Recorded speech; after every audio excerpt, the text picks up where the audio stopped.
Alrighty. Alright.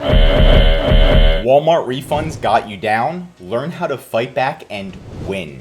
I'm Josh Hackett, CEO of EHP Consulting Group. Let's dive in.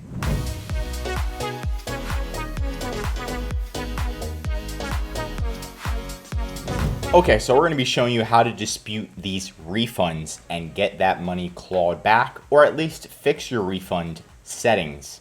So what you're going to do is you're going to log into Walmart and you're going to go to orders, and then once you click on orders, you're going to go to returns.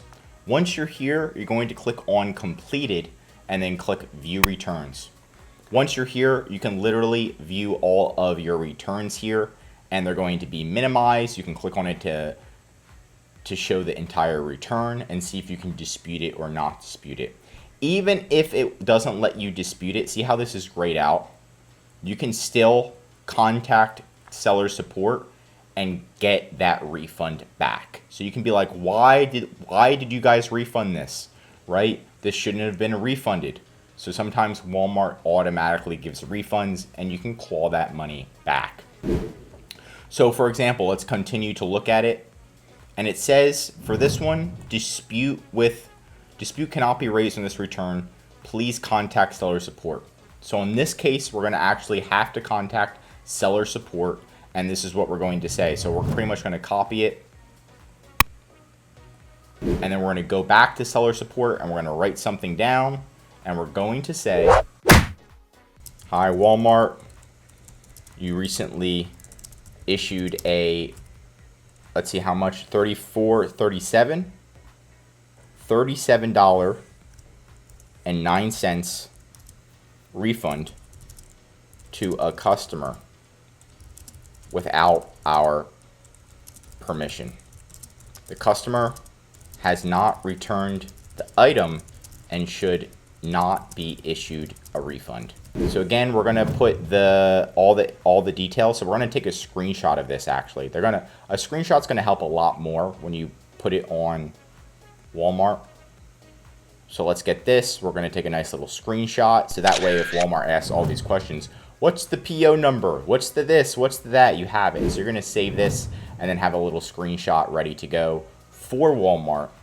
And then what you're also going to do is put the purchase order number, and here it is. And then say what you want. We would like to dispute this return or this refund and get the 37.09 back into our account, right? And then simply what you're going to do is you're going to go to contacting Walmart right here. Let's put that in. Describe your issue. It's gonna analyze the issue. And then again, unable to process a customer refund. It looks like this one might be good. Let's just see. We just want to get into somebody. Get in touch with us. Email us. And then there you go. Then you're going to put in all the information and open up a case, right? You just want to get to somebody because Walmart does make it a little bit difficult. Make sure you follow up with them and they will give you the money back, okay? Now, let's look at another one. So here's another one. So that's the first one we just tackled. Here's the second one. It says, dispute cannot be raised on returns where keep it rule is applied.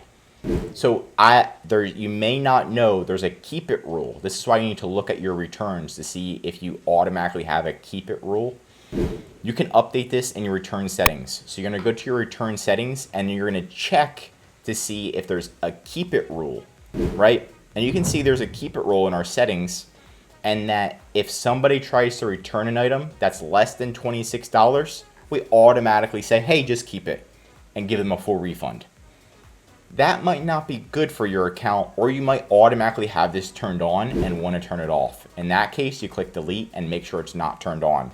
If it's not turned on and it says this error, then you need to contact Walmart again. Because for some of our clients, it was automatically turned on and they never turned it on. Walmart must have turned it on, and we had to dispute it. Again, we're not actually able to click dispute return on this one.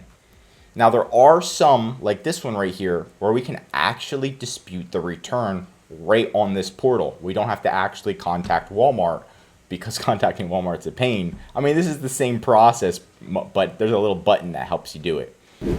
So you can actually dispute this return right here, and then you would supply information again. So maybe they didn't return the actual item. So we're like, oh, they returned the wrong item. You didn't receive the return, right? And then you need to show them tracking that it wasn't returned. I received an empty box, send them pictures and stuff. So just be ready for that. So you can actually put all that information in there and dispute the return. This one is the fastest way to get a refund back because it goes through their system really quick. So if you are able to use this button, use it.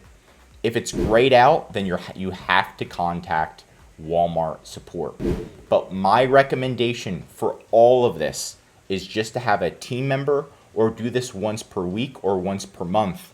Right now, we do it once per month where we go through all of the returns the client had for a month and we just dispute all of them, right? Even if it's not our fault, we just dispute all of them because Walmart doesn't claw the money back from the customer. They actually take it from their own pocket. So if you can get your money back, that's a win in my book.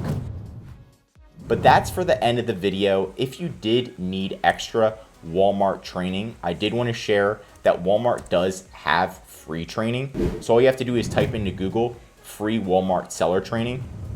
And there is a Walmart Seller Academy where they have free training if you did need help on Walmart. But that's it for today's video. Leave a comment below if this refund strategy worked for you. If you learned something new, drop a like. And if you're a Walmart seller, I highly recommend subscribing to our channel because we're giving away great content that's going to help you in your Walmart journey.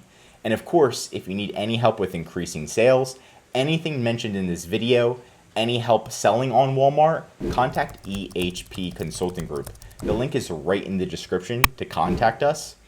And our #1 service is our full A to Z Walmart account management service. This is where we fully manage your inventory, calling Walmart, disputing returns, customer service, advertising, increasing sales, and much, much more.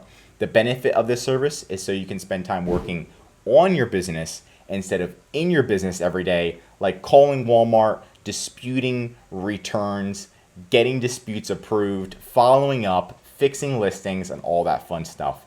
Let us do it for you so you can save time, money, and increase your sales with ehpconsultinggroup.com. I'm Josh Hackett, CEO of EHP Consulting Group, and I'm signing out.